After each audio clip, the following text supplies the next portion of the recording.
Hello and welcome to the Mama Means Business podcast. I'm your host, Siobhan Bent, back with another amazing episode with my guest, Miss Latoya Jane. Hi, Mama. Hey. Thank you for joining me on the podcast. As you know, this is something new that I'm venturing out into, and so I'm really intentional with who I asked to be on the show. And Okay. I mean, we've been connected socially for a long time. I actually feel like, because I grew up a Danish Shepherd, I actually Mhm. feel like I know you from childhood days, but I also feel like I'm a few years older than you. So I don't know, but through our social media content, I feel like I've gotten to know you over the years and I've watched you grow, hashtag. Um, so I literally had to have you as one of my first guests. And so I'm just excited for you to be here. So let's get Thank you. started. Thank you. Let's get started. Let's start with letting the people know, who is Latoya Jane? LaToya Jane is a quadruple threat. I am a singer, a rapper, an actress, and a dancer. And then now Mm, I'm a motivational speaker. So I'm just a person that had a rough start to life in my beginning years, and then I changed it. And then now I'm just trying to inspire youth. So I was an ex-gang leader, and I mm-hmm, try to inspire youths to just don't deal with youth violence, just use your talents and use me for an example of somebody that uses her aggression in a positive way and mm-hmm, just handle it out like that. mm. So you said you used to be in a gang member. So what was that pivotal point that you decided that, no, I'm not doing this anymore. I need to do something different. Mm, hmm. It was a combination of things. I remember when I came out of prison, I kind of got worse because prison is not a place that rehabilitates you. You Mm-hmm, kind of learn about other crimes and you could kind of get worse. And because of what I went through, I kind of got worse.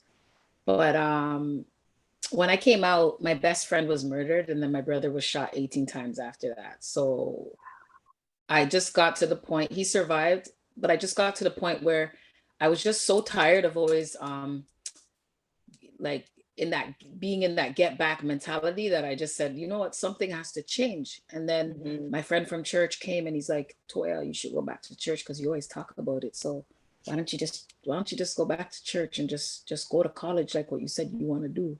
And then yeah, I went to a program for anybody that was involved in gangs or anything like that. And then I went off to college to be a social worker. And then they begged me to do motivational speaking because they're like, there's a command. You gripe people when you speak. So mm-hmm, they're like, just do it. So at first I was very uncomfortable to do it. mm-hmm, mm-hmm. Then when I started seeing how it inspires people, my inboxes, my DMs, I was just like, okay, you know what? Let me just continue to do it because it makes me feel good too. Yes, I love that. I love that. Using our experience to impact others. I know that everyone here has an assignment on their lives. And Mhm. sometimes the road starts a little rough, right? But again, that's why I asked, what was that pivotal point? Like, so something you experienced, something that just was kind of where you say the camel broke its back and you're like, enough was enough. And so Mhm. I'm excited that you decided to pour into yourself, invest in yourself, because I'm a money girl. So anything that we do for ourselves, I consider that an investment. You invested Mhm. yourself. You said you went to a program that was for ex gang leaders. Is that like through a Yeah, community college or something? East Metro Youth Services held it, and it was called the Violence Intervention Project. And it was for Mm, anybody that was involved in the gang life or whatever. So when I came along, I'm gonna be honest, it was rough because I was really rough. And mm-hmm, I didn't like good was bad and bad was good. So I didn't like them always telling me I had potential. I'll make a good this, I'll make a good that. Cause I was never mm-hmm, really told that in life. I was always told I was bad. Are you still behaving yourself? I was never told I was things like pretty and stuff like that. So I remember one time like I really went like I almost wanted to fight my supervisor, and they didn't kick me out because they believed in me. But mm-hmm, it was only because he was trying to tell me that I had potential and stuff. Like I used to tell him just easy, just easy. I don't want to hear that, like, and then like throughout that, I just walked into my purpose, which was becoming a social worker and a motivational speaker. Okay, so I want to go back to that childhood. You said you were never told you were pretty. No one really spoke life into you. So tell us Hmm. about your childhood. Like, how did you end up in the gang? Hmm. So my childhood was kind of rough because we lived in like the rougher parts of Toronto. So I grew up in Jamestown and Jane Finch, and school was very rough for me. So Mm-hmm. school was where like our dad was in prison and it was in front of the paper and a lot of people knew and stuff, but the schools wasn't so supportive back then. Mm-hmm. So, I was kind of, I was getting into fights and stuff like that. And then they would just always call my mom and make her come for me. And there wasn't, it's not set up, it wasn't set up how it is set up now, like with Mm-hmm. social workers, Right. CYWs and people to assist. It was more like get out type of thing. And Mm-hmm. I was suspended 26 times. I went to 16 different schools and I was expelled Wow. 4 times. So I didn't really get the chance to like really, really learn. And then I was labeled as bad from school. And then family Mm-hmm. started to label me bad. But then the streets started to like it. So I took a Mm. liking to the streets. And then I remember dealing with guns since I was like 9 years old. So like I started to get involved. My first gang was when I was 8 in Jamestown. It was by this little area in Jamestown called the Cool Cats, Mm-hmm. and that's where I started out everything. And I had low self-esteem too because my teeth was Mm. very buck and I never felt like I was pretty. So I just, yeah, I wasn't trying to do anything good because I was already Right. smothered so much bad, whether people are Right. saying bad things about me or whatever, family members telling certain cousins not to hang around with me, and I wasn't Wow. really given a chance. So I was just like, okay, fine, let me just go to the bad side. Wow. So on the contrary to that, you didn't have anyone pouring into you. Now I know you pour into yourself on a daily basis. What are some of the things you do to fuel yourself? Well, first of all, I pray and I always share the scriptures with my son. So we start out our day before we go on social networks with praying and Mm-hmm. just meditating positive words over the day. Because I remember when my younger brother died, I remember I said something out loud because I had locked my keys in my car.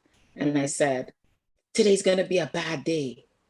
And then it was the worst day. So I try to Wow. speak positive words from the beginning of the day. um, I do my little regimen with my baby. Like we watch his little songs and I do little that. I make him laugh a lot. Mm-hmm. And then it's bonding time for us. And then, yeah, I just get into work, which is whether I have to return emails or connect with different DJs or connect with different like people that are booking me to speak or host or whatever. Like Mm-hmm. people didn't even wait after I had the baby. They're like, yes, she had the baby. All right, she got book again. The people are She's just ready. booking again. Yeah. Okay. So you said about words, you speak positive words. And I mean, you use words as a part of your career. How did that rapper, singer, entertainment role evolve in your life? How did you discover that you had those gifts? So my dad, when my dad was in prison, my dad used to always write for me, and he always used to like make me sing over songs that he wrote, and he taught me to DJ. And Mm. then when I was in prison, that's when I really, really took it seriously. And then I started to actually perform for the guards, the girls. And when I was in the hole for 3 months, I performed for the men. So like everybody in jail told me, when you come out, you have to do this, you have to do this, you have to do this. And then Mhm. I won a poetry contest in prison that I had turned one of my raps into a limerick poem. And I won. It was in America. And I Mhm. won from prison. So then I was just like, okay, you know what? Let me start doing this. And then I met like some awesome producers along the way, like Mhm. Soundsmith and different people that just really believed in me and said, okay, you know what? I'm gonna push this girl. I'm gonna push this girl. And then yeah, I have a personality where I really mesh well with men. So like Okay. people were just gravitating to work with me everywhere I went, like Jamaica, New York, like wherever. And yeah, here I am. So you're an international artist. I Let's let's am. let's get that clear. You're from Yeah, Jane Finch, from Toronto, from Canada, but you are international. As I was I just am. listening to your latest single, we'll get into that a little bit later. But Okay. so So the arts, you dance. How was there any? So I know you made the decision to start, but was there anything, any pushback that you got throughout that journey that made you, you know, consider maybe not doing that and maybe going back to what you used to do? Like back to the gang life type of thing. Mm-hmm. Yeah, definitely. So, when my younger brother was murdered in 2012, I had just got baptized like a few years before that. And Mm, I'm telling you, like, I was straight as a whistle, like, and I was growing, growing, growing, growing. The top organizations in Canada was hiring me, and I was just really, really good. But when he got murdered, it took me back because I was just like, I mm, thought he was going to be here to celebrate my mm, blessings in the music career and in my growth as well. And it was really, really, really hard for me to deal with. Like, I remember my mom said one day, you have to just push, you have to pray until something happens and you have to yes. get over it. And I thought my mom was like selfish because I'm like, how could you say that and it's your son that died? How could you tell me I have to get over it? But I did have to get over it because it was literally making me sick. I was bedridden Mm-hmm. for like 3 months because if I couldn't retaliate and do what I was used to doing, Right. I just tied myself to the bed. So that was like the really roughest time of my life to make the choice whether to go straight or go back. Mm, wow. Wow. The power of prayer. I do remember when you got baptized and you shared on social. I was like, yeah, welcome to Uh, the I kingdom. think everybody was like, yes, yes. So you mentioned your mom. Um, how has your relationship with your mom evolved through your transitions? My mom's been a strong supporter in my music career, my mom and my dad. I think Mm-hmm. I talk about my dad a little bit more, but my mom, the good thing about my mom, what I like is that as soon as I said I want to sing and I want to dance and stuff, she Mm-hmm. poured into that. So I started Mm-hmm. dancing professionally for Driftwood Community Center in 1989, taught by the best, Jay Blaze and Luther Brown. Come on now. And my mom pushed me though to go in that. She didn't say, no, you have to be a teacher, you have to be a doctor. And that's why I always Mm, tell parents now, if your child comes to you and they say they want to be something, just push them in that area. You know what I'm saying? Because it's mm-hmm. gonna happen regardless. Right, right. And yeah, my mom's been supportive of my career. She has. Wonderful, wonderful. Are we gonna see any tracks with mommy on it? What's mommy gonna do? Oh my gosh, she's probably gonna like rap about being stush. She's a very stush English lady. I don't know, but that would be interesting. Yes. Let's Well, what? see. That would be Yes. interesting. Tell her I said that I want to see something like that because I love that. I mean, as a girl, as a woman, growing up in the projects, I Mm. mean, a lot of things were missing from our social circle and to help us develop. And you say you have your mom and your dad, and so that was an anomaly. Not many children had that, especially coming from the projects. So I love that your mom has been there with you. Your dad has continued to support you and writing lyrics, and so that speaks to the foundation that was set. Even though you may have lost your way a little bit, but now that you are here and you're inspiring others, I would be inspired to see you and mama do a song. Just say, But just what say. I'd like to point out as well is that when you say mom and dad, my mom was here physically. My dad was in prison for like almost 2 decades. So Mm, my dad still was here though for me, like yeah. behind the scenes of everything. Like even just now with the baby, when Right. as the day that my dad found out I was pregnant, well, he said he knew because he said I kept spitting. But even things like that, my dad bought a pregnancy book, and every single week, my dad told me the changes that I would be going through. So this Wow. week, this week you're gonna be a little bit moody. He's like, this week I want you and your husband to write a letter and to the baby so that the baby can read it when he's 18. Like my dad every single week grew with me and the baby. Like it was Oh, that's just amazing. so yeah, That's I always tell dads like, don't make anything stop you from being a dad because my dad was mm-hmm, locked away in a different country so far from me, but mm-hmm. still provided for us. That's amazing. That's amazing. So you're a mom, of course. You kept talking about the baby, but you have a big son. You have a I big do. son too. So was your dad at the time you were raising him?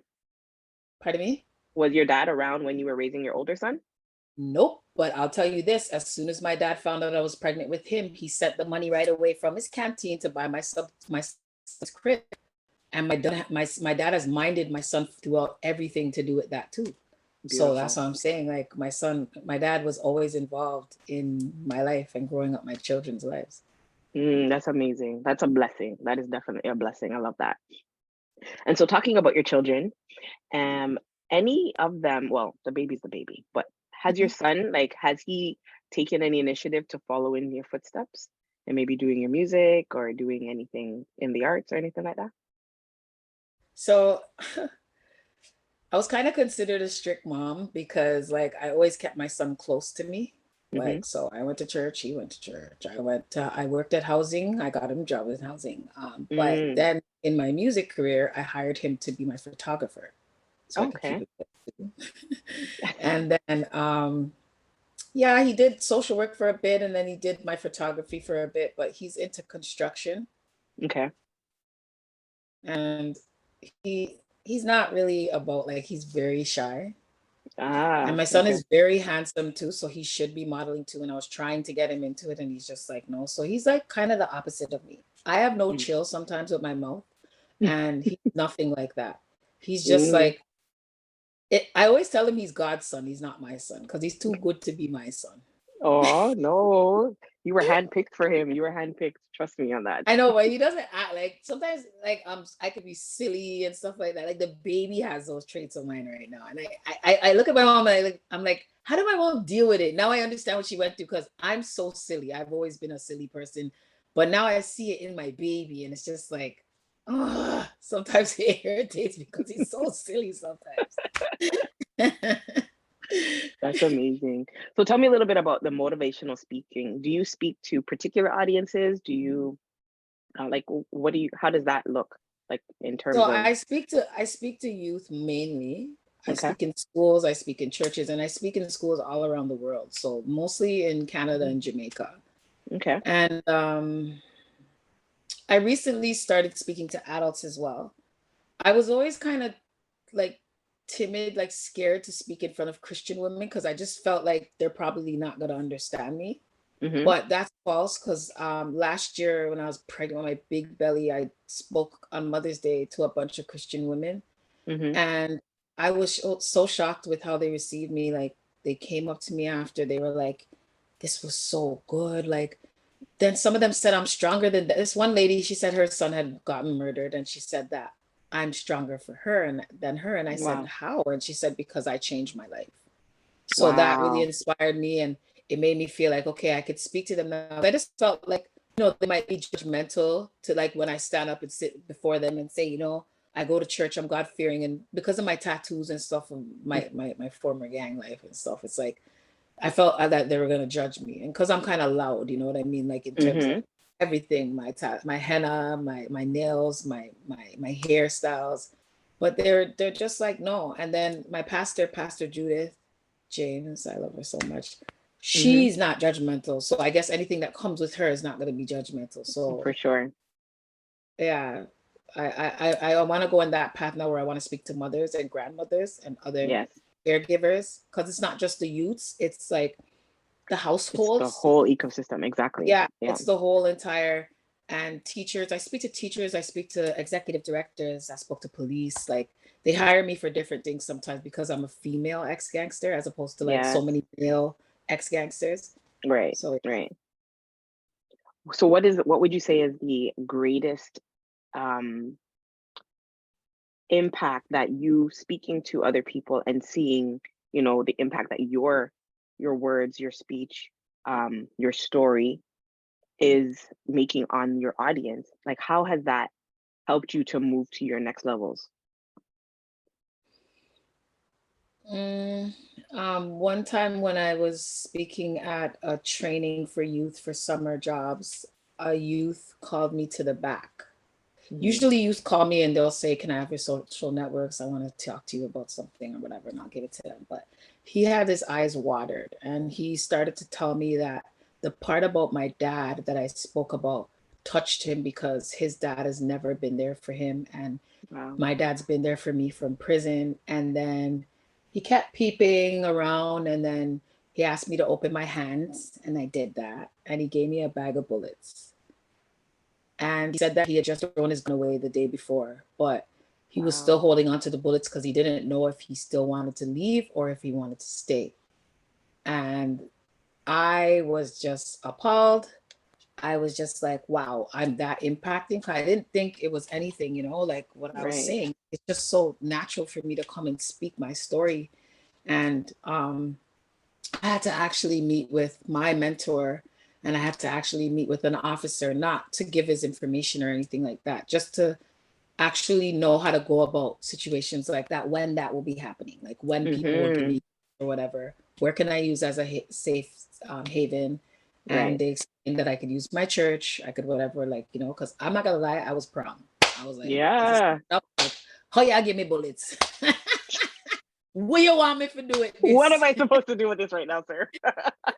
Like, but I was just like, okay, it's this real. This is what I want, because I'm an evangelist for the Lord, and Come on. I want the Lord to work through me as a vessel and help him Mm-hmm. to win souls this way. So the fact that he did that, I was just like, okay, this is what's coming now, Toya. Like, it's not just gonna be tears, like Yeah. I spoke a few months ago, and I didn't even tell them as much as I'm telling you right now. And we Mm. had to stop the session because everybody was bawling, and mainly the Wow. adult, the photographer that came, like people that were hired to do things in that session.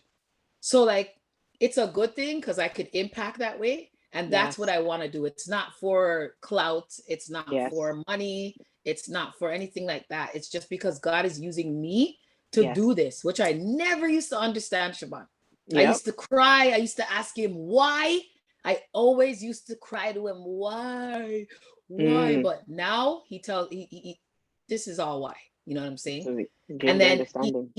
me being aligned with him, it just lets him bless me as well. Give me my blessings, Come because on. even my baby at my age, what I'm saying, in my 40s, for me to have a baby and have just a natural pregnancy, nothing, no bad happening in it. It was just like a blessing. You know what I'm saying? Yes.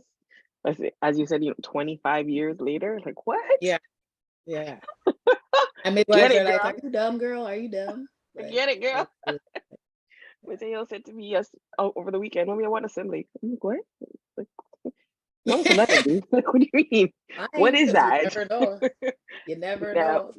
And then Yes. what's funny? They get jealous when they call, because my son, he wasn't jealous, but I don't know if it was kind of, because he just the whole pregnancy kept saying, "Mom, this is just crazy. It's just crazy." I was like, "What's crazy?" You used to always beg me for a little brother. So what's crazy? He's like, "I don't know, Mom. It's just crazy." The Like, I don't. reality of it. Yes. That's a big shift. After 25 years to now have a sibling, yeah, that is an adjustment.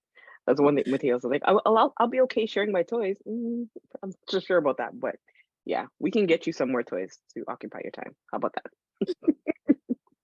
So as you are running your it's a business, right? You being a rapper and entertainer, motivational speaker, that's a business, and this is the Mama Means Business show. I really started this to not only have conversations with powerful women like yourself, but I want to inspire other mothers to explore the opportunity to start a business. I truly Mhm. believe that through business, it gives you more financial control over Mhm. your what you can earn and what you can do for your family. And I do understand that everybody is, equipped to be a business owner, but there is definitely ways in which we can leverage our gifts and our talents to make additional income. How would you or what could you say to someone who's listening who knows that they have something that their gift that they're sitting on and needs to take that step or take that leap to launch their business so that they can be in control of their finances? Well, I'll tell you this. This is not the only thing that I do. I also have other businesses as well. So I have a cleaning business, and I Mhm. have a clothing boutique business called Grow Girl. Alright. So I started out with 4 outfits, and it's because I seen somebody on their live that said that they started out with 3 tights. And this was Mm. during the pandemic. And I was like, okay, you know what? Let me see if I can do this, if I can um, just start my own business, and let me see if I could leverage everything like stock and everything. Let me see if I could do this. And I do it. So Mm, I think it starts with thoughts, and then maybe fear tries to grip you, but mm-hmm. just go. Because I tell people, from you see that vision in your head, you're supposed to do it as long Yeah. as it's positive, you know, you're Yeah. supposed to do it. Because when I was even in prison, and I used to see like a light and me on stage, but I never really knew what it meant. Like I Wow. just like, okay. So I always fall back to that. I noticed even like at times when I've gotten mad or wanted to do something, like I always drew back to that. Mm-hmm. So now the light and the stage is me speaking or it's me performing.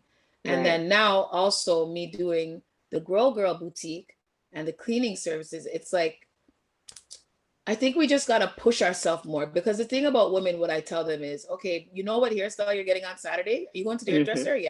You know what hairstyle you're getting on Saturday, but you don't know what you're going to do in life. So how does Yeah. that work? You know what I'm saying? Like you have to know what you're going to do in life. You know, when you wake up, you're going to brush your teeth, right? You know, you're going to Yes. wash your face. You know, you're going to go make breakfast, right? So those are the Mm-hmm. same steps that you have to take in terms of starting your own business, you Yes. know? So even you, I remember when you wanted to start doing all this stuff, and just to see you do it, you can. They have to Yes. use the people that they see in front of them as examples, Yes. and just why so when people say to me, oh my gosh, Latoya, I love seeing you grow. I go, let's grow together. What are you doing? Mm-hmm. And then I just tap into the thing. And I had to tell a young girl the other day, you're pretty, but you're not doing nothing with yourself. Like you have Mm-hmm. to push yourself. She's like, well, you know, I don't know. I want to do nails. And I said, so why can't you do it? I said, even if Yeah. you start out small, Timu, Yeah. Timu sells nail kits. There's so So many opportunities, correct. if you could buy that little $50 kit and start from there, I'll support you. You know, I'm an influencer and I'll have people come to you. But you can't just sit down and be like, oh, you know, that's so nice what Shaban's doing. I always wanted to do something. Do it too. We're not Yes. just doing it to brag on you. We want all of No, us to come together, because remember, we're the only ones that are gonna help ourselves. No, that's nobody it. does really help our culture like that. So we That's gotta right. help each other. Right. You got to take that step. No, I 100% agree with you. And I think too, understanding that you may not get it right the first time. No, You may no, not get it no, right, no. but you won't know if it's not right if you don't start.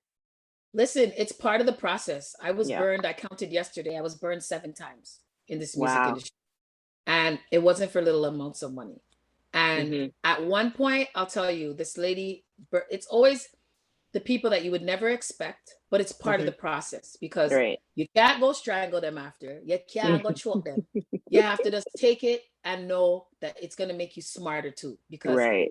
you have to trust yourself along the journey more than anybody else. You can't just be so desperate. And I think that was what I was doing at first. I was always, okay, let me pay this person and let me Mm, pay this person and let me not give them a deposit. Let me give them the whole amount so that they can gain my trust. Like, no, I have to yeah. go by the principles. And that's the lessons that I had to learn. I got burned Right. $10,000, $5,000. At one point, I went and I started working in a factory so I could make back the money. And I didn't know anything about a factory, because Mm-hmm. I've always been blessed with great jobs, government Yeah. jobs, great jobs, you know. But I had to do what I had to do. And guess Right. what?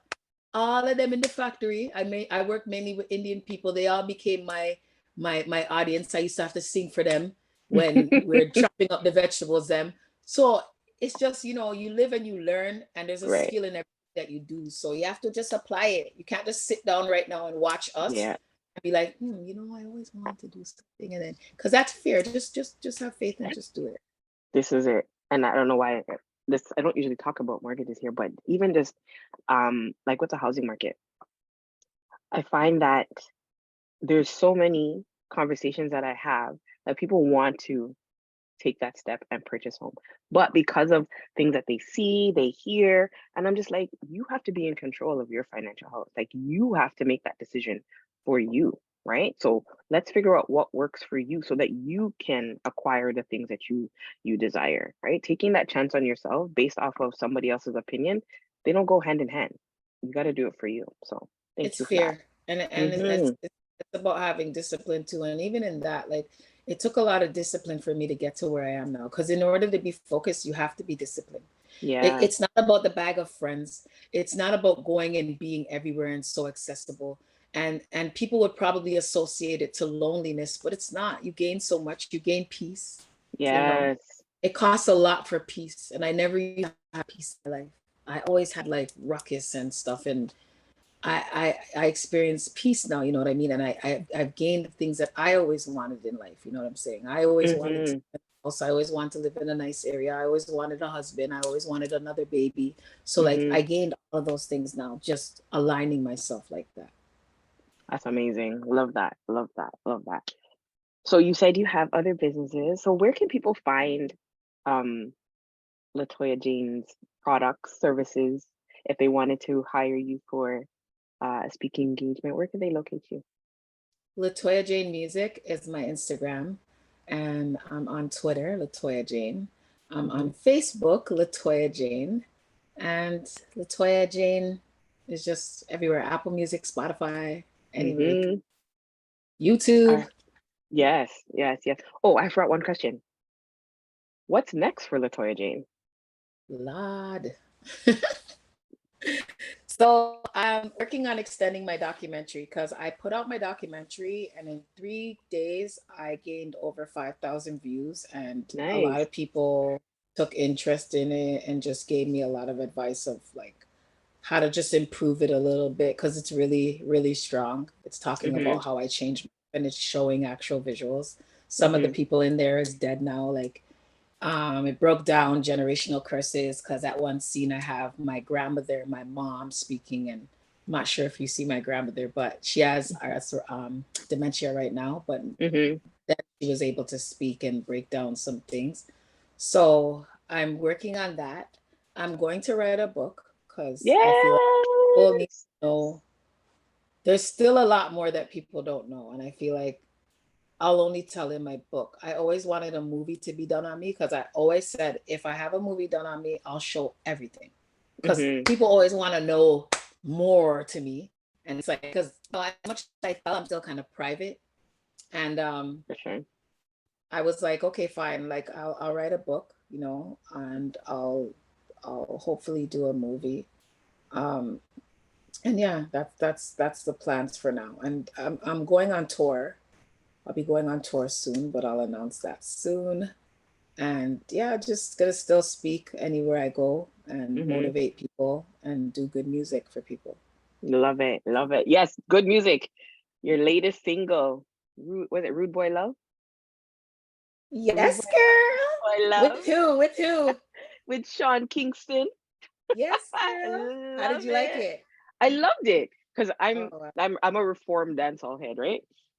So, but I was listening to it, I was like, oh, Boppy, okay. Like it's catchy, it's it's child friendly, right? I love it. I love it. thank you. Congratulations. Shout out to Vaughn. He's one of the composers on the song. Shout out to Sean Kingston. Shout out to Pop Avenue Records for making that Hmm. happen. My producers, my team. Like I recorded that song when my baby was just a few weeks old. So it's Wow. really dear and special to me. Oh yeah, they called me and they were like, "Can you do this song?" And I was just like, "I just had a baby," like, you know. And I didn't hear anything on the next end. Like, you know, when your Okay. grandma tells you something, but then you try to answer her back and she's just quiet and gives you the look. So I'm like, Hmm. God, I have to go do this, but I had to do what I had to do. And I'm glad I Well, did it. It's doing really yeah. well right now. So I'm really proud of myself for that one. Yeah. So if you're listening to this, please hop over to Spotify, Apple, Amazon Music, and listen to Love, Rude Boy Love, Rude Boy Yes. Love with my girl, Rude Girl, LaToya Jane. Yes. Well, thank you again. Any closing words, any final thoughts that you want to leave with the listeners who, are maybe have had a rough upbringing or transitioning or trying to leave legacy for their children? Any final words that you can inspire mamas with? I'll inspire the people around them to give them a chance. And this is Mm, what I said at an event that I hosted on the weekend. Mm-hmm. I gave homage to housing, Toronto Community Housing and Tropicana. Those were the two first organizations that hired me as soon as I came off the streets. And I Mm, was very rough. Like they even used to tell me, how come you walk so hard in your heels? I was really hard, but they gave me a chance. You know what I'm yeah. saying? Like there was times when I've kicked off with like coworkers that were like high, not low. Mm-hmm. And they were just like, just give her a chance. And Wow. so I focus on those people because I remember when I was younger and there was people that just kept putting their mouth on me, kept putting their mouth on me. And I felt like it did for me. It helped form me to where I was going, which was down. Because Mm, you have to give people a chance and you have to speak life over their life. yes. Mm-hmm. Understand? You're not the decision maker. You're not the one that created them. You don't know their purpose and where they're supposed to go. But you That's can right. cut off their purpose when you make them feel like they can't come to you because you chat too much, or you Mm-hmm. make them feel like they're suicidal, spill their secrets and stuff like that. Like a lot of it has to do with that too, man. Yes. Just gossip. You should make people feel like they could be able to come to you and come to in like, just try to speak to you and trust you with whatever they're going through and help guide them. You know what I'm Mm-hmm. saying? Nothing wrong with that. Yes. So I feel like, yeah, just please just give somebody a chance. If you see somebody that you're not understanding to, or they're coming off like rough or whatever, they're probably going through something. They probably don't have Right. a meal. You know what I'm saying? Yes. So just please just give somebody a chance and watch them grow after that. Watch them grow. Your hashtag. I love it. Thank you. Thank you. Thank you, Latoya. I'm gonna let Thank you get you. back to your boo-boos. Your boo-boos. Listen, thank you so much for tuning in to this episode of the Mama Means Business podcast with my guest, Miss Latoya Jane. Please be sure to listen out for all the great things that she's got coming. This lady is a powerhouse, and I'm so glad that I'm connected with her. All right, have a great evening.